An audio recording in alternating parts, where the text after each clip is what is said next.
de vous présenter un petit peu la démarche et pourquoi on a été éclairé par cette notion de mythe nous-mêmes, lorsqu'on s'est confronté à la notion d'impact social.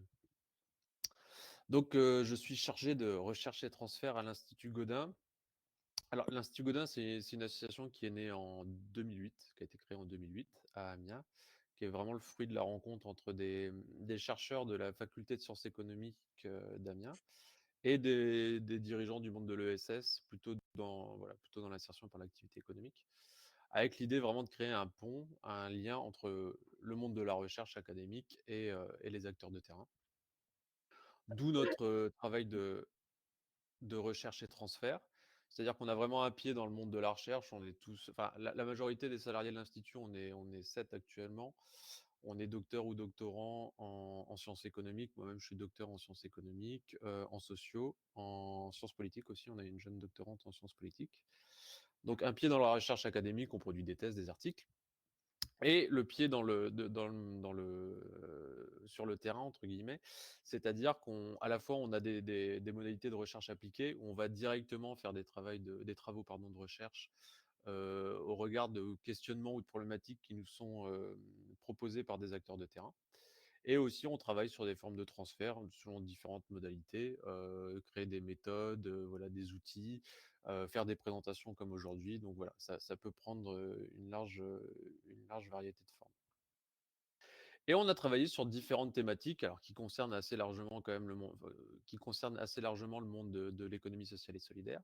On avait commencé à travailler sur les pratiques solidaires. On a ensuite travaillé sur l'innovation sociale, jusqu'à écrire un ouvrage en la matière en 2013, je crois. Et justement, à l'issue de cette recherche sur l'innovation sociale, on avait commencé à arriver à la question de l'évaluation finalement, comment on évalue l'innovation sociale? De manière un peu naïve à l'époque. Donc on a commencé à s'intéresser à cette question et arriver cette notion d'impact social. Et donc on a des membres, notre président et plusieurs membres de notre CA qui nous ont un peu alertés sur cette notion d'impact social et qui nous ont soufflé à l'oreille qu'il serait intéressant d'en faire notre prochaine thématique de recherche. Et donc effectivement, on a commencé à travailler sur l'impact social. On a commencé à regarder à partir de 2014-2015 et on a vraiment pas mal bossé dessus de 2016 à 2018. Donc voilà, c'est vraiment une recherche qui date un petit peu de ce temps-là. Alors aussi pour vous le dire très honnêtement, du coup, on est moins en veille actuellement sur cette notion-là et du coup, personnellement, je suis d'autant plus intéressé pour suivre un peu les travaux du CAC et je suis particulièrement alléché par le futur rapport et le plan qui nous a été présenté. Voilà, mais du coup, on a travaillé ça entre, voilà, 2015-2018 et donc c'est un peu le fruit de cette recherche que je vais vous montrer et enfin que je vais vous présenter aujourd'hui et surtout une notion qui nous a éclairés face aux difficultés qu'on en a rencontrées parce que c'était une recherche très assez étonnante, assez spécifique où finalement on s'est heurté à beaucoup de difficultés dans la manière de traiter le sujet, dans la manière de saisir cette notion d'impact social. On n'arrivait pas à la saisir, on ne savait pas quoi en faire, c'était assez compliqué. Et du coup, je vais vous présenter un petit peu tout cela. À travers ce plan, donc, de montrer pourquoi finalement l'impact social, en tout cas nous, de la manière dont on l'a abordé et comment on a pu le saisir, on a abouti à un paradoxe, quelque chose qui est assez paradoxal dans cette notion. Comment finalement la notion de mythe a permis de dépasser ce paradoxe et quelles hypothèses finalement cette notion nous permet de faire? En tout cas, voilà, qu'est-ce qu'on peut présumer quand même à propos de l'impact social et de sa fonction sociale? Alors, quand on a démarré la recherche sur l'impact social, on a commencé, par une revue assez classiquement, hein, par une revue de la littérature et notamment un petit peu toute la littérature grise, pas mal de rapports qui commençaient, à être produits à l'époque. Voilà, ça avait commencé notamment pour les rapports français dès 2012, hein. Il y avait le CSESS, il y avait l'ESSEC notamment. Enfin voilà, il y avait des acteurs qui s'étaient déjà emparés et qui promeuvaient la notion et il y a pas mal de guides qui sortaient à cette époque-là. Donc on a lu ces guides et la première, ce qui nous avait frappé à l'époque et je sais mon directeur d'ailleurs Nicolas Chochois, c'est vraiment quelque chose qui l'avait vraiment assez surpris et qui le mettait dans une certaine perplexité, c'est le fait qu'on retrouvait systématiquement la même notion, le même vocable, les mêmes mots systématiquement dans toutes ces définitions. Alors voilà, les mots vous les connaissez, hein, là on a 2 exemples de notions de définitions, pardon, avec un rapport du Centre français, sur l'investissement impact social et un autre rapport de l'European Venture Philanthropy Association. Donc voilà, mot pour mot, c'est la même définition: mesure, gérer, contrôler, maximiser, optimiser.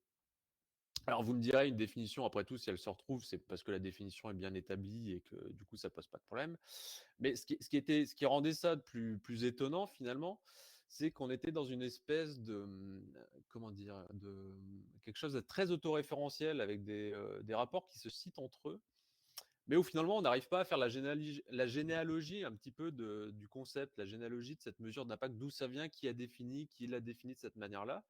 On a fait encore une fois des rapports qui se citent entre eux dans un truc très autoréflexif, mais on n'arrive pas justement à tirer le fil un petit peu de tout ça. On ne sait pas d'où ça vient, on ne sait pas sur quoi ça repose, on ne sait pas forcément qui a bossé dessus. Donc voilà, on était assez perplexe face à ça, face à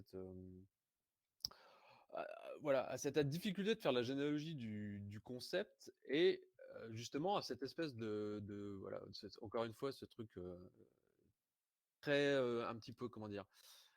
Très encore une fois, qui se citent les uns les autres et du coup qui donnent l'apparence effectivement d'un consensus assez général et assez large, mais dont on peine encore une fois à tracer les origines. Donc ça, c'était le premier constat et le 1er point notable qui nous était apparu à l'époque. Et très vite aussi, on voit dans les rapports, outre cette définition qui est assez, ouais, quasi systématiquement la même, c'est pas toujours aussi évident qu'avec ces 2 définitions, mais c'est quand même c'est très prégnant dans les rapports, en tout cas à cette époque-là. Et deuxième point qui est systématiquement exposé, et là encore de manière, voilà, très systématique, c'est, voilà, ce que vous voyez ici à travers cette notion de chaîne de valeur, mais qui est aussi, dénommée dans ces rapports, gestion axée sur résultat ou théorie du changement. Avec cette idée que finalement, la mesure de l'impact social, sur quoi ça repose? Ça va être sur cette idée de chaîner causalement, ces différentes catégories, donc investissement, activité, production ou réalisation, résultat et impact. Voilà, cette idée qu'il est possible finalement de créer de repérer les liens causaux entre ces différentes catégories, de le chaîner causalement jusqu'à cette catégorie d'impact où finalement c'est l'idée encore une fois est de pouvoir identifier, circonscrire les effets, les changements qui sont uniquement imputables à une organisation. C'est-à-dire vraiment de rester à une échelle organisationnelle et donc finalement de pouvoir, faire ce lien causal entre des investissements et des impacts. Donc là aussi, c'était source de perplexité puisque bon, alors c'est quelque chose, on pourra revenir dessus, en discuter, mais c'est vrai que, avec le regard de chercheurs et du coup justement, qui se confrontent à cette question de comment on établit des liens de causalité, toute la difficulté de pouvoir déjà trouver des causalités et ensuite de pouvoir les expliquer et voilà, de pouvoir les prouver.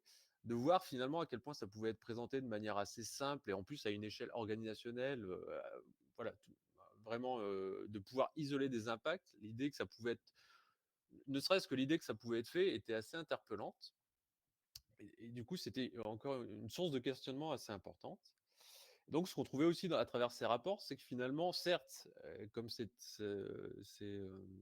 dit dans cette citation, que c'est pas une chose aisée, pardon, de pouvoir mesurer l'impact social. Ça, les rapports, bon, le reconnaissaient aisément, mais n'en tenaient finalement pas trop compte, notamment avec cette idée que finalement la recherche, voilà, progressait sur le sujet et avec le développement de nouvelles techniques, on arrivait finalement de plus en plus à construire des indicateurs qui seraient fiables, qui permettraient effectivement de rendre compte d'un impact social, de pouvoir isoler l'impact social d'une organisation. Alors, comme c'était indiqué dans cette citation, très souvent, ça reposait sur, finalement le la la une la cette légitimité scientifique était beaucoup, associée à la figure d'Esther Duflo et du JPAL, donc voilà, qui a été notamment Nobelisée, en 2019, donc une figure que vous connaissez certainement. Voilà et donc Esther Duflo, en gros, son travail de chercheuse, c'est quoi? C'est de redécouvrir, parce que c'est pas une découverte et de promouvoir ce qu'on appelle les méthodes d'expérimentation, aléatoire en sciences économiques. Donc assez largement, en matière plutôt dans le domaine, pardon, du développement international, voilà, de la lutte contre la pauvreté internationale, mais quelque chose qui, in fine, pourrait s'appliquer, de manière plus générale à l'action publique. Et donc ces méthodes, effectivement, les expérimentations aléatoires, elles se veulent plus rigoureuses scientifiquement et même un peu le fin du fin en matière de rigueur scientifique, de par leur capacité à répondre à la grande question qui est: qu'est-ce qui se serait passé si aucun traitement n'avait été administré, aucun programme n'avait été mis en place? De vraiment pouvoir comparer, la mise en place de quelque chose avec s'il ne s'était rien passé. Et donc de pouvoir imputer clairement un ensemble d'évolutions ou d'effets à une action donnée qui serait isolée vraiment de toute influence environnementale. Donc voilà, c'est ce que permet, les expérimentations aléatoires, donc en reposant très largement sur ce qu'on appelle un contrefactuel, donc la construction d'un contrefactuel, un groupe témoin qui va être construit et qui va permettre cette comparaison, toutes choses égales par ailleurs. Et donc effectivement, ces expérimentations aléatoires, et leurs applications, elles ont connu tout au long de la tout au long de la dernière décennie un fort engouement jusqu'à, justement, voilà, qui est, parachevé un petit peu par ce prix Nobel. Mais dans le même temps et très rapidement et même d'ailleurs, même avant ça, je veux dire la question des expérimentations aléatoires n'était pas nouvelle et c'était déjà quelque chose qui avait été discuté, dont on connaissait, l'utilité, la valeur, mais dont on connaissait déjà aussi les limites et donc ça a été l'occasion de revenir sur ces limites et elles ont été, très rapidement, pointées du doigt et recensées dans le domaine de la recherche. Alors il y a différentes difficultés qui se retrouvent, avec les expérimentations aléatoires. On le voit déjà dans la construction même dont elles sont faites. On voit que très souvent, c'est beaucoup plus compliqué que ce qu'il ne paraît à mettre en œuvre. C'est voilà, la question des données recueillies et parfois de leur qualité discutable. La difficulté finalement aussi parfois à élaborer des explications causales, même si ça permet de voir qu'il y a une causalité, comment on l'explique et là on a voilà, que clairement l'expérimentation aléatoire ne permet pas forcément d'expliquer cette causalité. On a besoin d'éléments qualitatifs.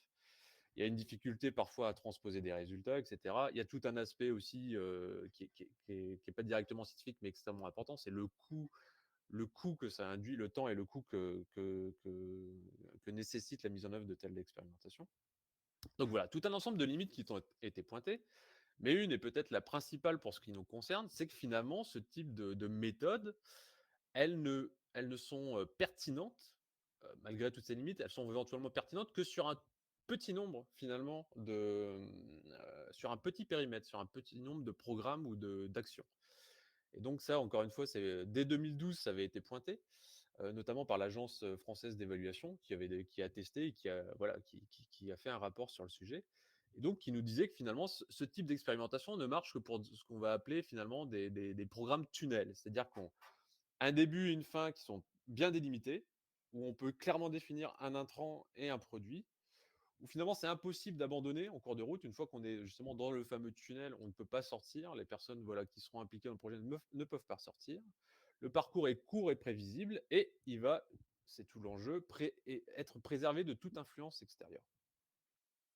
Donc là on voit bien vraiment toute la difficulté de mettre en œuvre de telles expérimentations. Où là, c'est presque comment on fait rentrer la réalité dans le laboratoire ou comment on transforme la réalité en laboratoire. On voit que c'est extrêmement compliqué et finalement, là où c'est possible et en tout cas la niche écologique de ce type d'expérimentation, c'est les expériences médicales et notamment on a vu aussi par rapport à tous les débats qu'ont généré, la question de la preuve, pendant l'épisode Covid. On voit que voilà, c'est considéré effectivement comme le gold standard en matière voilà, d'expérience médicale, mais pas que et ça posait tout un ensemble de questions. Mais voilà, finalement, ça concerne ce type de projet, des projets qu'on pourrait dire tunnels. Alors dès lors qu'on sort de ce type de projet, on voit bien que très concrètement, c'est inapplicable. Et c'est un petit peu toute la réflexion qu'on se faisait à l'époque, c'est-à-dire que très concrètement, cette idée de pouvoir chaîner causalement entre des investissements et un impact isolé de tout un environnement, pour la plupart des actions, des programmes en matière enfin voilà, les actions qui sont menées dans les différents secteurs de l'ESS, dans le secteur associatif, mais même ce qui va concerner l'action publique, c'est concrètement une impasse. Enfin voilà, ça ne tient pas. Ce n'est rigoureusement pas possible de pouvoir prétendre à cela.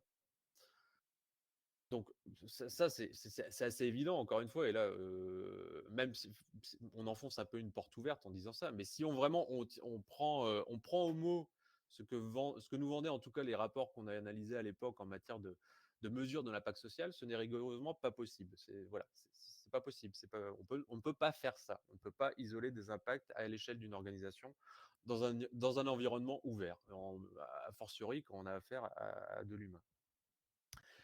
Donc voilà, on voit que concrètement, c'est pas possible. Dans la mise en œuvre concrète, ça pose des difficultés insurmontables et pourtant, la mesure d'impact ne cesse d'être citée, elle est affichée partout et elle est promue par les institutions publiques et privées.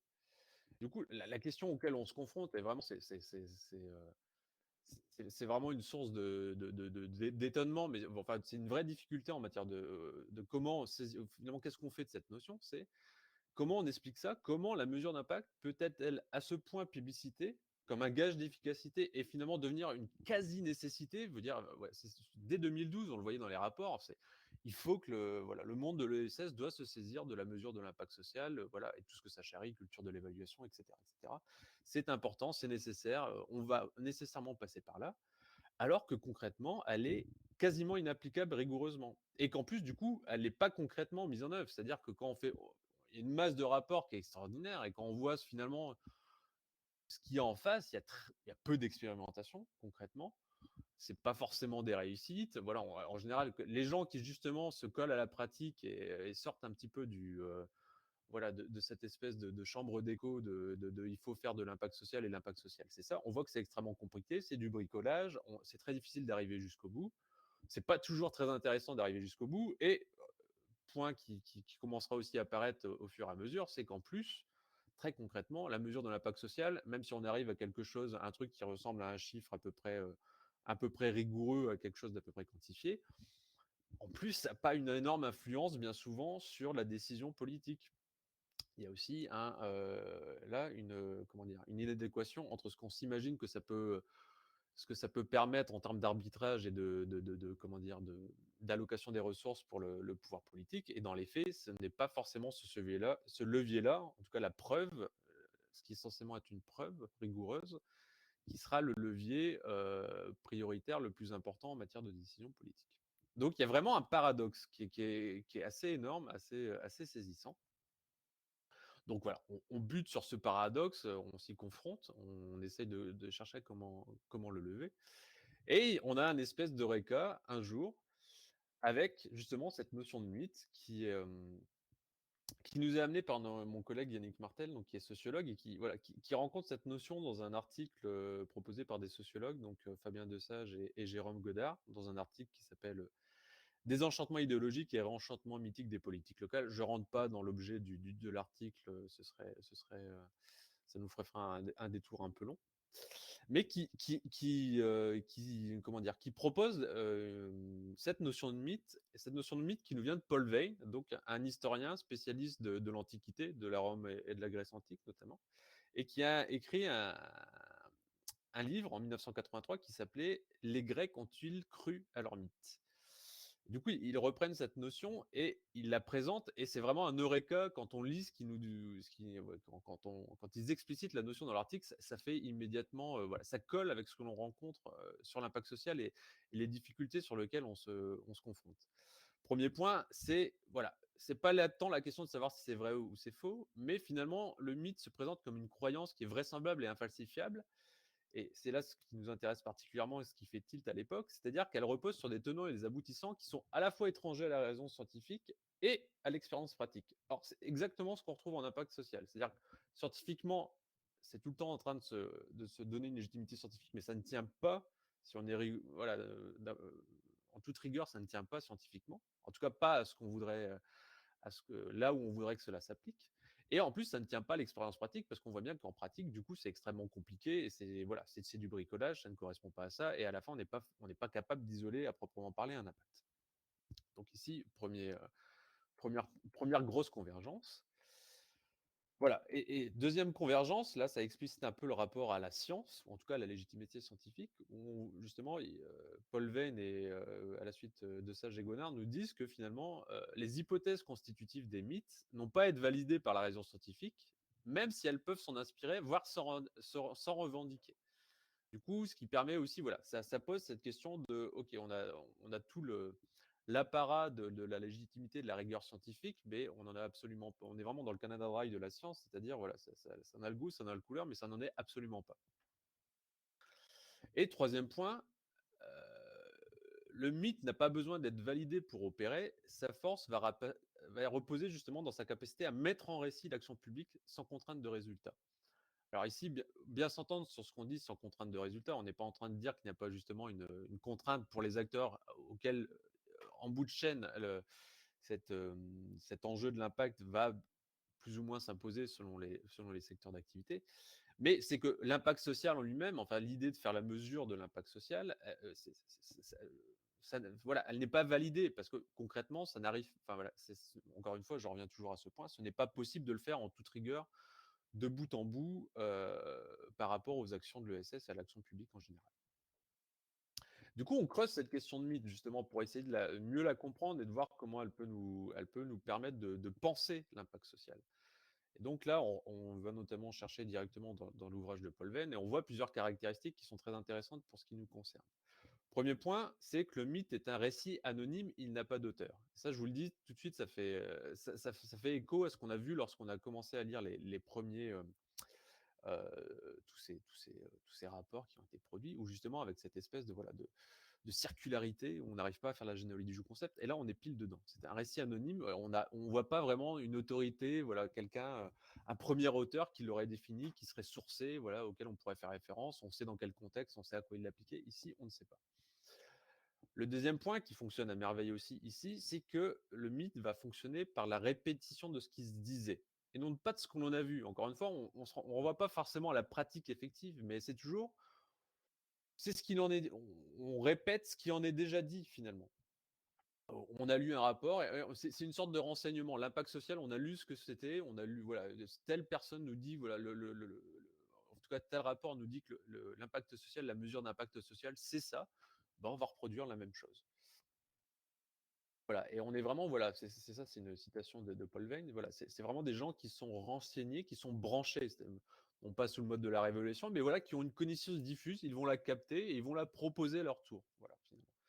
Et voilà, on commence un peu à déplier cette espèce d'autoréférentialité. Deuxième série de caractéristiques qui est très intéressante, c'est que finalement le mythe, il fonctionne de manière relationnelle et il va présupposer que l'on accorde du crédit au locuteur. Et là, on va rentrer un petit peu justement dans c'est la question un peu de l'expertise et qui va promouvoir un petit peu ces notions. Donc déjà, voilà, il y a toujours, voilà, c'est une certaine figure et là, ça renvoie aussi à ces producteurs de rapports qui sont toujours des réseaux ou voilà, des organisations, d'ailleurs, dont on ne sait pas toujours forcément très bien le statut, mais notamment européenne, internationale, et cetera. Puis des acteurs nationaux qui vont s'en emparer à leur tour et commencer à les diffuser. Donc voilà, encore une fois, des réseaux qui ont priori une certaine expertise et donc voilà, dont en tout cas, à chaque fois, on voit bien qu'il y a une certaine légitimité qui est accordée et qui fait que l'on va reproduire, à son tour, la définition et un petit peu, la substance de ce qu'on appelle mesure de l'impact social. Autre point, c'est que finalement, au fond, ce qui est dit sur le mythe, c'est que ça se développe dans des moments d'incertitude et justement des moments où, au fond, on ne sait pas trop nous-mêmes la vérité, on n'a pas pu la trouver.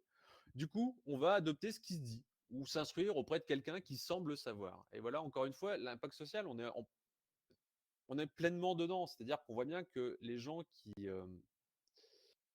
le promeuvent finalement, en tout cas à cette époque, voilà, c'est pas déjà, ce ne sont pas des professionnels directement dans des champs, dans des secteurs, et ce ne sont pas des professionnels de l'évaluation, parce que sinon on verrait bien que ce serait très compliqué pour eux de tenir ou de pouvoir.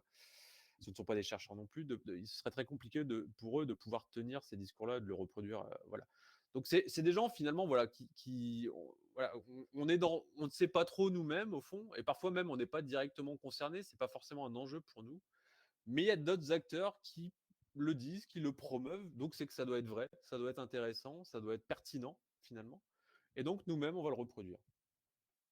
Donc ici, vraiment, le mythe, cette notion de mythe, elle est, comment dire, elle correspond parfaitement, encore une fois, voilà, à ce mode de diffusion et un petit peu à cette autoréférentialité dans tout ce champ finalement d'organisation, de structures internationales, réseaux, think tank et cetera, qui finalement vont créer un petit peu cette masse de rapports et rendre, tellement prégnante, cette notion d'impact social. Et ce qui nous est dit aussi, et ce qui est un point important, c'est que finalement le mythe, il sert aussi à légitimer et à rehausser la position du poète. C'est-à-dire qu'il se même finalement en se faisant écho de ce qui se dit et de voilà, de pouvoir donner et renseigner, lui-même se rehausse et rehausse sa propre légitimité. Donc voilà, là aussi, le dire comme ça finalement on enfonce un peu des portes ouvertes, mais c'est intéressant de voir que justement à quel point finalement on correspond parfaitement à une notion qui est, encore une fois, la base, a été, forgée pour le mythe, de l'Antiquité. Ce qui dit beaucoup finalement sur la prétention à la vérité et à la pseudo-rationalité apparente en tout cas de la notion d'impact social. Et donc finalement, quelle peut être la fonction justement de ce mythe? Et alors ici, et ça c'est vraiment à travers l'article de Sage et de Godard que l'on peut, voilà, que l'on peut tirer ces enseignements. La fonction sociale du mythe, et en tout cas des mythes d'action publique, le premier enjeu, ça va être de réenchanter l'action publique. Qui est confronté au désenchantement des idéologies partisanes. Alors je ne vais pas vous faire tout le couplet, voilà, sur, justement la fin des idéologies et cetera, de leurs prétentions transformatrices. Mais de fait, on voit bien et notamment dans tout un ensemble de champs, voilà, qu'il y a un certain déclin des grandes idéologies, un certain déclin d'une certaine forme de militantisme et cetera, et que finalement, on est un peu orphelin aussi parfois de cela, et qu'il y a la nécessité finalement de réenclencher des ce qu'on pourrait appeler des cycles d'engouement. Finalement, voilà, une espèce de, voilà, de grands mots, voilà, une vulgate qui finalement, dont la grammaire finalement demeure suffisamment imprécise pour que chaque groupe d'acteurs puisse s'y référer et y transférer ses propres attentes, représentations et intérêts. Et là, c'est la chose. Alors là, faut être prudent ici parce que, au fond, la grammaire de l'impact social, elle a justement, on pourrait penser qu'elle n'est pas floue, contrairement à d'autres notions, elle a cette apparence de rigueur et d'être bien définie. Mais au fond, quand on voit finalement, la distance avec la réalité, on voit bien que c'est quelque chose, et aussi la facilité avec laquelle elle est saisie par un grand nombre d'acteurs très divers, finalement, que c'est malgré tout une notion qui a cet intérêt justement de pouvoir, être facilement saisie et auquel on peut facilement s'y référer, voilà, auquel un acteur peut facilement se référer en fonction de ses propres intérêts, de ses propres représentations et voilà, de ses propres attentes. Au fond, l'impact social, et c'est quelque chose qui est assez évident, et je pense que ça l'est toujours aujourd'hui, c'est un répertoire d'actions qui est, très fa très facilement pertinent pour un grand nombre d'acteurs, sans que, au fond, finalement, que le paradoxe qui fait que, bah, on n'est pas vraiment capable d'en faire pour de vrai et que personne n'en fait vraiment, ou alors voilà, on peut dire les mots, je veux dire, on est très vite dans le domaine de, je suis un peu caricatural en disant ça, mais on est très vite dans le domaine de l'esbrouf, très concrètement. C'est pas si dérangeant que ça parce que c'est un répertoire d'actions qui est facilement saisissable et qui permettent de légitimer ce que l'on fait à différents niveaux, que ce soit pour certains acteurs qui vont associatifs qui vont s'en emparer directement, mais aussi, et on le verra, pour tout un ensemble de, ce qu'on l'a dit déjà, certains réseaux, certains organismes, et aussi certains pans de l'administration. Et au fond, ce genre de mots-clés, ce genre de, voilà, ces cycles de, voilà, qui nourrissent des cycles d'engouement, ils ont tendance parfois à faire un peu illusion sur la diffusion de normes ou de pratiques. Là aussi, c'est à interroger pour ce qui est de l'impact et jusqu'à quel point ça produit des effets et qu'est-ce que ça produit dans le réel. Mais finalement, on est souvent dans l'adaptation d'acteurs à des attendus rhétoriques qui vont conditionner l'obtention de financement, et ça, je pense que c'est quand même quelque chose qui est assez prégnant dans l'impact. On voit avec mais surtout ces dernières années où l'impact finalement se diffuse énormément et on commence à le retrouver dans pas mal d'appels à projets. Alors on pourrait se dire: «Bah, ça a une influence réelle», c'est certain, mais d'un autre côté, je suis pas sûr que l'influence soit vraiment là, et si on s'en cantonne un petit peu aux appels à projets, ce que l'on voit, ce qui est exigé finalement, c'est pas de l'impact à proprement parler. On cherche pas à on demande pas aux gens d'isoler, les impacts de leur organisation. Mais finalement, ce qu'on met derrière, et c'est pas très révolutionnaire de ce point de vue-là, bah, finalement, c'est vos réalisations. Si vous voulez, si on reprend le chaînage, On en reste très largement au troisième niveau. On va rarement au-delà, mais pour une très bonne raison, c'est que c'est extrêmement compliqué d'aller au-delà. Mais du coup, voilà, c'est un répertoire d'actions qui est facilement saisi pour communiquer, pour se légitimer, pour se présenter son action, sa légitimité, le bien-fondé de la valeur que l'on crée, sans au fond que finalement, ce soit un problème, de ne pas pouvoir aller jusqu'au bout ou de ne pas être, conséquent par rapport à ce que la notion est censée représenter, initialement. Et ça permet de faire quelques hypothèses et je conclurai là-dessus très rapidement. Si on prend l'impact social un petit peu au sérieux, on n'est pas juste quand même du coup dans un buzzword, mais on est dans quelque chose qui est, au fond, qui répond à une fonction qui est finalement nécessaire, c'est d'avoir un principe de justification qui opère un réenchantement mythique entre financeurs et financés. C'est-à-dire, c'est toujours à répondre à cette grande question: pourquoi financer l'associatif et plus largement un large pan de ce qu'on appelle aujourd'hui l'économie sociale et solidaire? Donc c'est un principe de justification pour les acteurs associatifs qui, voilà, qui sont toujours un petit peu, qui sont toujours mis sur le grill de pouvoir, démontrer, même voire prouver le bien-fondé de leur action. Et c'est, voilà, de ce point de vue-là, c'est quelque chose qui est tout le temps nécessaire de faire pour ces acteurs, pour ces structures. Mais c'est aussi quelque chose, et ça c'est aussi ce dont on s'est rendu compte à l'époque, c'est aussi quelque chose qui s'opère au sein même de l'État et entre les différents segments de l'État. Et on voit que finalement, en interne, c'est aussi comment on trouve un principe de justification qui permet de convaincre, notamment, des acteurs, voilà, sans nommer forcément certains segments très précis, mais des acteurs qui sont relativement dominés dans la hiérarchie des segments administratifs de l'État et qui, à un moment, se retrouvent à devoir convaincre Bercy, de faire financer l'associatif, faire financer l'ESS. Et du coup, et ça, je veux dire, on a eu quand même quelques échos de comment ça se passe. Très concrètement, c'est comment on trouve les bons termes de communication pour, vendre ça à Bercy. Très concrètement, parfois, et pas uniquement pour l'impact social, mais, pour d'autres notions, voilà, pour des appellations de dispositifs publics, jusqu'à très récemment. On voit bien que le principal enjeu, c'est comment on trouve une communication pertinente et un bel emballage pour pouvoir vendre ça à Bercy. Et là, concrètement, voilà, le fond du questionnement de est-ce que c'est possible? Comment c'est faisable? Qu'est-ce que ça pose comme problème? Et cetera. Ils sont, voilà, enfin le questionnement, concret est à 10 000 lieues de ce genre de questions. Et ça nous dit une hypothèse un peu plus large que l'on peut faire avec cette notion de, justement, si on déplie un petit peu cette notion de mythe pour l'ESS, c'est qu'on voit finalement de ce point de vue-là, et ça ne réduit de ce point de vue-là, la mesure d'impact, c'est une figure qui peut être replacée parmi d'autres figures justement comme principe de justification, du bien fondé et in fine du financement de l'action associative et de l'ESS. L'utilité sociale a tenu un peu ce rôle et continue de tenir ce rôle. L'innovation sociale aussi tient un petit peu a tenu ce rôle de manière un petit peu différente. Et donc finalement, le ce le la ce cette, l'apparition et voilà, l'engouement autour de cette notion d'impact social, ça nous rappelle encore une fois la nécessité permanente d'avoir un principe de justification qui vont légitimer les associations et plus largement le champ de l'ESS auprès des financeurs publics et privés, qui doivent eux-mêmes se justifier au sein de l'appareil d'État.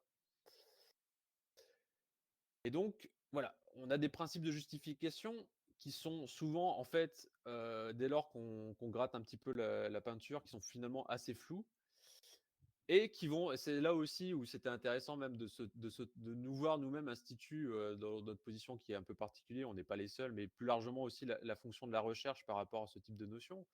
On voit que ça a été vrai pour l'innovation sociale, c'est vrai pour l'impact. Ce sont des notions qui sont créées, les chercheurs commencent à s'y intéresser. Ils permettent de un peu mieux caractériser ces principes, mais en même temps, du coup, on commence un peu à voir là où ça pêche, là où ça ne marche pas bien, là où il y a des clivages, etc. Et finalement, tout ce travail, un petit peu de réflexivité ou critique qui est amorcé, va participer finalement à relativiser la dimension mythique et parfois, du coup, si on va jusqu'au bout, participe finalement aussi du désengouement, en tout cas de la démonétisation de certaines de ces notions. Alors pour l'impact social, pour l'instant, on n'y est pas et on est encore en plein dans le mythe, visiblement. Donc ça, on verra par la suite et c'est tout l'intérêt aussi d'avoir ce genre de enfin, voilà, d'avoir des espaces de réflexion, où justement on peut, déconstruire et poser toutes les limites du mythe d'impact social. Parce que certes, et je finirai sur ce point, certes, c'est un principe de justification, c'est pas la première appellation qui sert de principe de justification et en cela, il y en aura certainement toujours. Il y aura toujours le besoin d'avoir des grands principes et cetera, relativement flous qui permettent encore une fois de légitimité, tout un pan de l'action mise en œuvre par des acteurs privés, mais qui nécessite tout ou partie d'être, pour tout ou partie d'être financée par les pouvoirs publics. Mais on voit bien que par ailleurs, la mesure d'impact, elle n'est pas équivalente par ailleurs à l'utilité sociale et ou à l'innovation sociale ou même à l'ESS en général. Et ici, bon, là, vous le savez aussi bien que moi et même peut-être mieux parce que vous êtes en pointe sur le sujet, mais on voit que ça accroît certaines tendances qui sont éminemment problématiques. La première, on l'a vu, c'est cette tension entre la prétention, la légitimité scientifique et sa substance, la raison scientifique. Et là, vraiment, on est sur un grand écart assez hallucinant pour ce qui est la mesure de l'impact. Et le deuxième point, c'est peut-être pas le seul, mais sur lequel on se rejoindra aussi, c'est que finalement, ce mythe de l'impact social, il participe d'une tendance qui le précède et il n'en est pas il en est la fine pointe, mais il n'en est pas le seul, en tout cas la seule forme, le seul oripeau, mais ça participe d'une dilution des frontières de l'ESS, voilà, qui est quand même très perceptible depuis peut-être une bonne décennie en tout cas. Ça, on pourrait voir la temporalité et des spécificités de l'ESS et qui rejoignent du coup tout un ensemble de mutations, tant dans la manière de penser l'ESS, mais même l'action sociale en général. Et vous avez parlé de l'investissement social, l'investissement à impact social, toute cette nouvelle manière finalement de penser l'action sociale. Et aussi, du coup, in fine, de ces modalités de financement. Et ça renvoie à voilà, à tout ce que vous produisez, notamment en termes de marchandisation, ce qui peut être aussi caractérisé en termes de banalisation, et cetera, et cetera. Où finalement, on perd ce qui fait la substance et les spécificités de ce qu'on appelle et de ce qu'on continue d'appeler l'économie sociale et solidaire. Voilà, je vous remercie. J'espère que j'ai été. N'hésitez pas, hein, du coup, je vous voyais pas en plus pendant que je faisais ma présentation, je suis navré. Donc j'espère que j'ai été clair et donc je suis tout ouvert pour clarifier certains points, revenir dessus et puis répondre à vos questions. Je vous remercie. Merci beaucoup Thibaut, c'était extrêmement riche et très, très intéressant. Je pense que ça va être une base.